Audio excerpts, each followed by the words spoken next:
Hello दोस्तों, मेरा नाम है मंगल। आज के एनवायरनमेंट की क्लास में आप सभी का स्वागत है। दोस्तों, हम बात कर रहे हैं एनवायरनमेंट की। ठीक है, एनवायरनमेंट जो आपका होता है बेसिकली फ्रेंच भाषा, जो फ्रांस है, एक देश है फ्रांस, उसकी भाषा से लिया गया है एनवायरनमेंट शब्द से। किस शब्द से? एनवायरनमेंट शब्द से। एनवायरनमेंट का मतलब क्या होता है? एनसर्कल। ठीक है, एनवायरनमेंट का मतलब क्या होता है? एनसर्कल। एनसर्कल का मतलब अगर हिंदी में देखा जाए तो एनसर्कल का मतलब है किसी के चारों तरफ उसको घेराबंदी करना या उसे घेर लेना।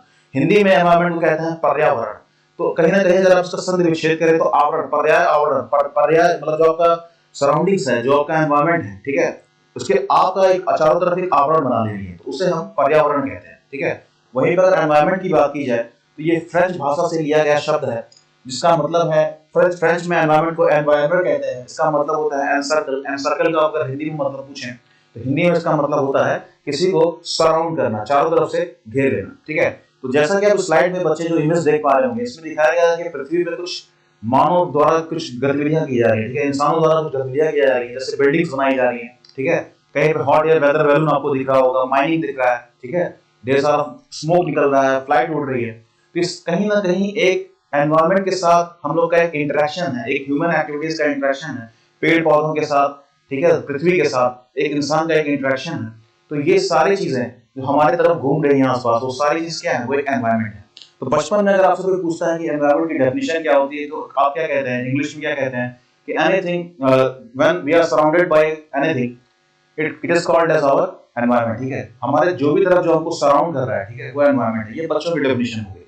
लेकिन जैसे जैसे आप हायर क्लासेस में जाते हैं, जब आप बड़ी क्लासेस में जाते हैं, तो आप सुनते हैं कि दो चीजों की जिक्र होती है। यहाँ पे स्लाइड बदल दे रहा हूँ। यहाँ से देखिए, दो चीजों की जिक्र होती है। एक होता है बायोटिक, एक होता है बायोटिक, और दूसरा होता है दोस्तों ए बायोटिक कंपोनेंट। ठीक है, दो चीजों की बात की जाती है।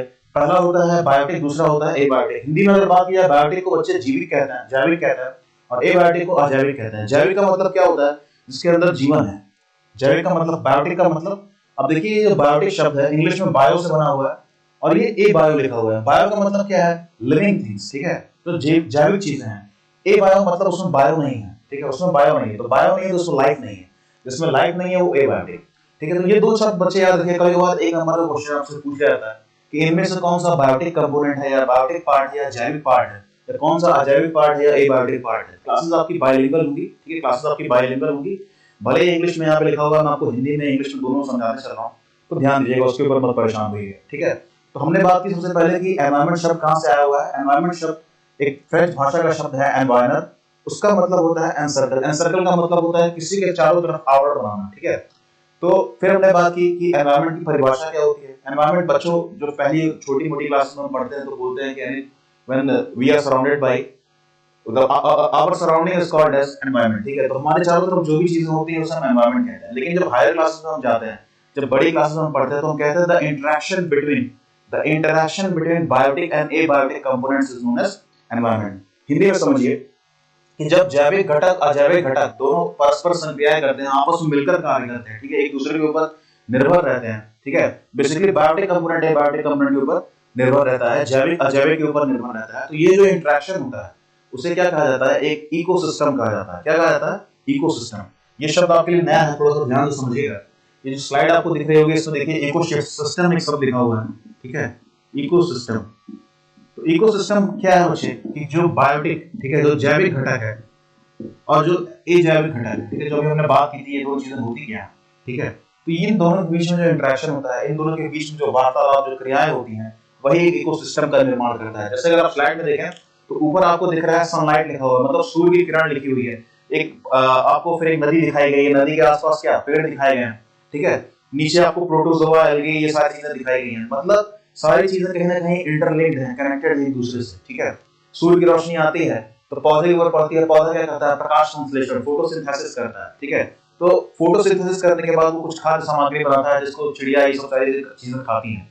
ठीक है, तो जो लिविंग थिंग्स हैं, आपका पेड़ क्या है? एक बायोटिक कंपोनेंट है, एक जैविक घटक है। ठीक है, और जो चिड़िया है, जो जिसका फल खाते हैं, जो इंसान है, वो भी एक जैविक घटक है। लेकिन ये जो शुरू कहां से हुआ? अगर सूर्य की किरण ना पड़ती तो क्या वो पौधा खाना बना पाता? नहीं बना पाता। तो कहीं ना कहीं जो आपके जैविक घटक हैं, वो अजैविक घटक के ऊपर डिपेंड रहते हैं। कुछ एग्जांपल लेते हैं जिससे आपको ये सारी चीजें अच्छे से याद हो जाए। बायोटिक का अगर एग्जांपल लिया जाए तो जितने भी लिविंग थिंग्स हैं, जितने भी, मैं हिंदी में भी लिख दे रहा हूँ, ठीक है, यहाँ पे हिंदी में भी लिख दे रहा हूँ, जैविक, ठीक है, अजैविक, ठीक है। तो दो चीजें बच्चे, जैविक अजैविक। जैविक का मतलब क्या होता है कि जिसमें लाइफ है, जिसमें जीवन है। अजैविक का मतलब है जिसमें लाइफ नहीं है, जिसमें जीवन नहीं है, ठीक है।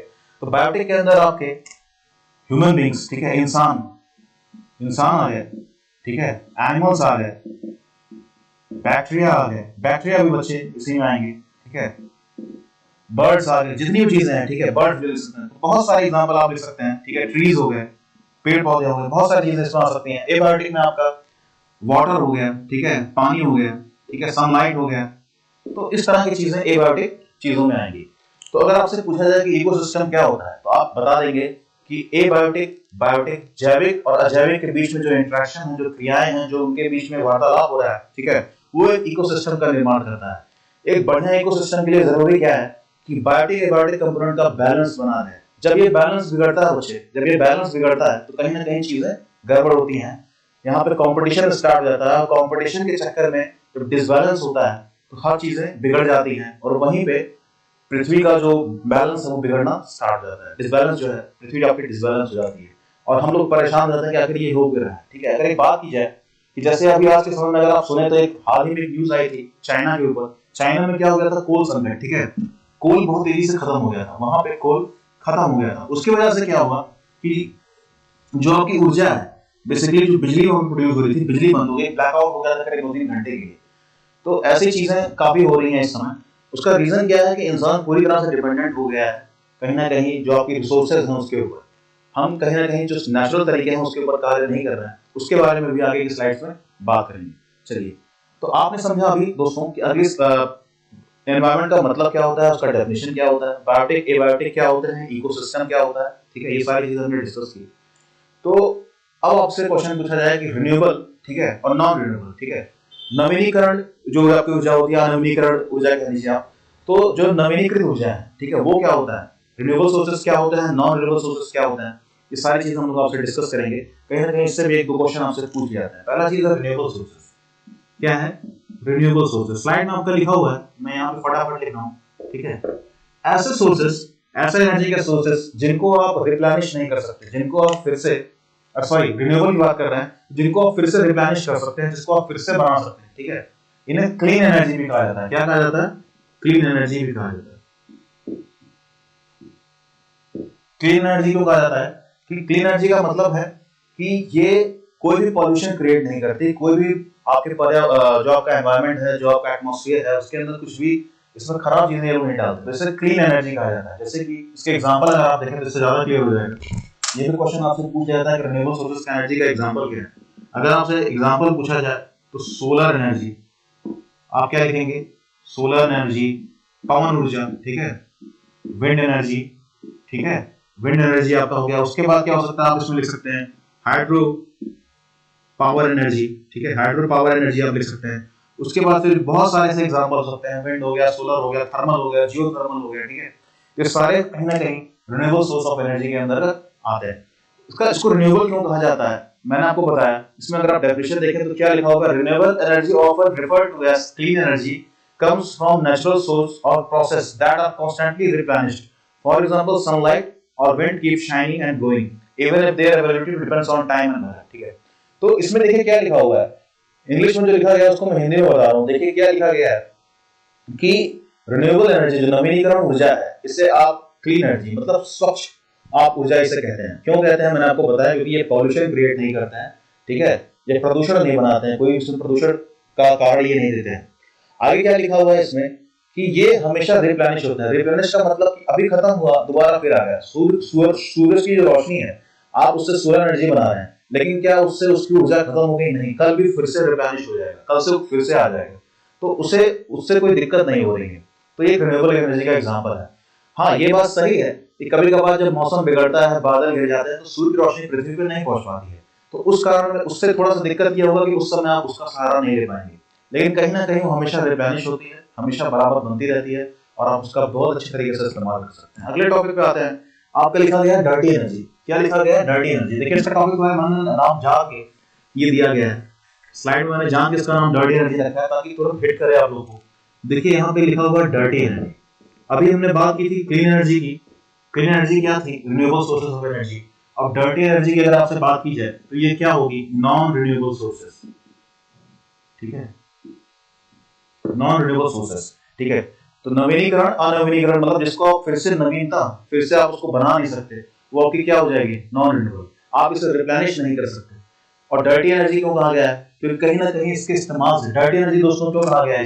इसे डर्टी एनर्जी इसलिए कहा गया है क्योंकि कहीं ना कहीं ये प्रदूषण का एक कारण है, ठीक है, प्रदूषण का एक कारण है, पॉल्यूशन का एक कारण है, ठीक है। अभी मैं एग्जांपल लूंगा तो आपको ज्यादा क्लियर हो जाएगा, जैसे कि कोल, ठीक है, कोल। अभी चाइना की जो बात कर रहे हैं दोस्तों समझेंगे। कोल, ठीक है, पेट्रोलियम, ठीक है, पेट्रोलियम हो गया, ठीक है, कोल हो गया, पेट्रोलियम हो गया, ठीक है। तो ये सारी चीजें, नेचुरल गैस हो गया, ठीक है, बहुत सारे और एग्जांपल हैं, आप कमेंट सेक्शन में बताइएगा। नेचुरल गैस हो गया, पेट्रोलियम के अंदर बेसिकली आपका सीएनजी, एलपीजी, ये सब सारी चीजें आ जाती हैं। नेचुरल गैस, कोल, ये सारी चीजें हैं, ठीक है। तो ये देखिए मैंने यहाँ पे क्या लिखा कि इसे यहाँ पे अगर आप डेफिनेशन एक बार पढ़ें, स्लाइड में क्या लिखा हुआ है? Non renewable dirty energy is non-renewable energy or dirty, which includes fossil fuels such as oil, gas, and coal. Non-renewable sources of energy are only available in intended amounts and takes long time to replenish. When we pump gas at station, we are using the finite resource of refined from crude oil that has been around since prehistoric times. देखिए English में इसमें लिखा गया है दोस्तों कि dirty energy जैसे आपका जो non renewable source of energy है, इससे आप एक क्षण के अंदर आप इसे रिप्लेनिश नहीं कर सकते। प्री हिस्टोरिक जो आप ये पेट्रोल आप गाड़ी के अंदर इस्तेमाल कर रहे हैं, जो डीजल आप गाड़ी के अंदर इस्तेमाल कर रहे हैं, ये बहुत वर्षों पहले पृथ्वी के अंदर इसका निर्माण हुआ था। कैसे निर्माण हुआ था? आने वाले टॉपिक्स में हम लोग उसको डिस्कस करेंगे। फॉसिल फ्यूल कैसे बना था, ठीक है, डिटेल में स्टडी की जाएगी आपके साथ। तो अभी हम बेसिक एक इंट्रो लेके चल रहे हैं कि एनवायरनमेंट के अंदर कौन कौन सी चीजें हैं जो हम जिनसे हम अफेक्टेड होते हैं या हम उनको इफेक्ट करते हैं, ठीक है। तो उन सारी चीजों को हम एक करके डिस्कस कर रहे हैं। कहीं ना कहीं एक नंबर का क्वेश्चन कभी कभार आपसे एग्जाम में पूछ लिया जाता है, ठीक है। तो हमने क्या बताया आपको कि रिन्यूएबल सोर्स ऑफ एनर्जी क्या होती है? अभी हम बात कर रहे हैं non renewable source of energy की। Non renewable source of energy में बच्चे अगर बात की जाए तो मैं आपसे बता रहा था कि ये एक क्षण के अंदर आप इसे रिप्लेनिश नहीं कर सकते। मान लीजिए आपने 1 लीटर निकाल लिया, तो मैं कल आपसे कहूँ कि पेट्रोल फिर से बना के आप 1 लीटर डालो, तो नहीं कर सकते आप, आपको काफी समय लगेगा। हालांकि आजकल टेक्नोलॉजी काफी तेज है, आप आर्टिफिशियल तरीके से बना सकते हैं, लेकिन जो वहां पे बना है वो काफी समय से बना है, ठीक है। Intense pressure, intense time, intense heat, ठीक है, इन सारी चीजों से मिलकर आपको पेट्रोल, डीजल, ये सारी चीजें हैं, या फॉसिल फ्यूल्स नहीं बने, एक दिन के अंदर नहीं बने। तो जब आप इसको खत्म करते हैं तो जाहिर सी बात है कि जल्दी से जल्दी ये नहीं बन पाएंगे। कहीं ना कहीं एक हमारा जो ऊर्जा का सोर्स है वो जल्दी से जल्दी खत्म हो जा रहा है। तो उस तरीके से ये चीजें लॉन्ग टाइम के लिए नहीं रहेंगी। आने वाले समय में सुनाई पड़ेगा कि आपका पेट्रोल, डीजल आई, अभी ऐसा नहीं है, लेकिन दिख रहे हैं कि संकट दिख रहा है। जैसे कि चाइना में हुआ, ठीक है, अभी मुझे याद नहीं आ रहा है, लेबनान या सूडान कोई कंट्री थी, वहां पे टोटल ब्लैक आउट हो गया था, ठीक है, लेबनान मेरे ख्याल से। तो ऐसी चीजें अभी हमारे आसपास हो रही हैं, क्योंकि जो कोल होता है उससे आप क्या करते हैं, वो टरबाइन, पानी को गर्म करके वो टरबाइन चलाते हैं। तो कोल खत्म हो जाएगा तो टरबाइन रोटेट नहीं होगी, बिजली जनरेट नहीं होगी। सेम चीज चाइना के अंदर होगी। तो हमें अभी गवर्नमेंट क्या कर रही है, एनर्जी रूफ पावर प्लांट है, ठीक है, किसानों को आपको गवर्नमेंट, भारत सरकार क्या कर रही है कि कहीं ना कहीं 60% का उसका जो मतलब खर्चा आता है सोलर प्लांट्स का, उसमें अपना योगदान दे रही है, ताकि किसान ज्यादा से ज्यादा रिन्यूएबल सोर्सेस एनर्जी के ऊपर डिपेंडेंट हो जाए। हम बिजली के ऊपर जो सरकार हमें प्रोवाइड कर रही है उसके ऊपर ना डिपेंडेंट रहें, जो सौर से सूरज की ऊर्जा आ रही है उसको हम इस्तेमाल करें। तो सरकार के द्वारा भी ऐसा प्रयास किए जा रहे हैं, वो भी आपसे डिस्कस किए जाएंगे। तो हमने क्या क्या चीजों की बात की? हमने बात की एनवायरनमेंट की डेफिनेशन की, इकोसिस्टम की हमने आपसे बात की, जैविक, अजैविक या बायोटिक, एबायोटिक फैक्टर्स क्या होते हैं, ये सारी चीजें आपसे बात की गई। उसके बाद हमने बात की renewable, non renewable sources of energy कैसे बनते हैं, इनका क्या कारण है, डिटेल में स्टडी की जाएगी आने वाली क्लासेस में। अगले स्लाइड के ऊपर चलते हैं, देखिए क्या लिखा हुआ है, ये बहुत इंपॉर्टेंट है दोस्तों। ये देखिए ये स्लाइड, कन्वेंशनल और नॉन कन्वेंशनल, मतलब पारंपरिक तरीका और गैर पारंपरिक तरीका, ठीक है। तो एक पारंपरिक तरीका है ऊर्जा का और दूसरा है गैर पारंपरिक तरीका। ये क्वेश्चन बच्चे अभी आपका जूनियर एडेड में पूछा गया था, और आपका यूपीपीटी जो भी रिजल्ट आपका आया होगा, आशा करता हूँ आप लोग का रिजल्ट बढ़िया आया होगा। तो ये सारे क्वेश्चंस कहीं ना कहीं इन एग्जाम्स में आए थे, और इससे पक्का एक ना क्वेश्चन आपसे पूछेगा। अगर एनवायरनमेंट का आप पढ़ रहे हैं तो आपको पता होना चाहिए पारंपरिक और गैर पारंपरिक। मैं लिख दे रहा हूँ यहाँ पे, इंग्लिश में कन्वेंशनल दिखाई हुआ आपका स्लाइड में, आप देख पा रहे हो, पारंपरिक और गैर पारंपरिक तरीका, ठीक है, देख लीजिएगा। तो पारंपरिक तरीका देखिएगा, अगर डेफिनेशन की बात की जाए तो फॉसिल फ्यूल, सीएनजी, ये सारी चीजें, कोल, अभी जो हमने बात की, non renewable source of energy की, ठीक है, जिसका आप नवीनीकरण नहीं कर सकते, वो कन्वेंशनल। कन्वेंशनल का मतलब पारंपरिक। पारंपरिक का मतलब क्या करता है बच्चे, पारंपरिक शब्द का अर्थ क्या है कि जो परंपरा से चला आ रहा हो, कहते नहीं हमारी परंपरा है ये। तो हम परंपरा से मतलब अगर आपने सुना हो तो हम लोग डीजल गाड़ियां जो हैं, जो डीजल आपका जेम्स वॉट ने जो आपका इंजन बनाया था, तो उस समय से लेके आज तक कहीं ना कहीं हम इन्हीं सोर्सेस के ऊपर डिपेंडेंट है। ठीक है, अभी भी ट्रेन जो आपकी है बहुत एडवांस हो गई है, तो क्या हो रही है, बिजली से चल रही है, पर वो बिजली कहाँ से आ रहा है, कहीं ना कहीं पेट्रोलियम प्रोडक्ट्स जो है उसी को जनरेट करके जला के बना के आ रहा है। ठीक है, तो कहीं ना कहीं अभी हम पारंपरिक तरीका इस्तेमाल कर रहे हैं अपनी जो लोकोमोटिव्स है, और कहीं कहीं तो अभी डीजल लोकोमोटिव भी चल रहा है। ठीक है, डीजल लोकोमोटिव भी चल रहा है जहाँ पे डीजल इस्तेमाल किया जा रहा है, तो वो भी एक कन्वेंशनल तरीका है। आप बाइक में जो पेट्रोल डालते हैं, ठीक है, वो भी उसी का एक एग्जांपल है। तो ये सारी चीजें पेट्रोल डीजल जो हमने अभी नॉन रिन्यूएबल सोर्स, मतलब एक प्रकार से देखा जाए तो जो non renewable source of energy है, ठीक है, वही क्या है, कन्वेंशनल या पारंपरिक तरीका है। और फिर उसी की क्या बात करें, आपकी non conventional source of energy की बात करें, तो इसमें आपको क्या कहा जाता है, सोलर एनर्जी, विंड एनर्जी, ये सारी चीजें आ जाती हैं जो हमने रिन्यूएबल सोर्स ऑफ एनर्जी के बारे में बात की थी।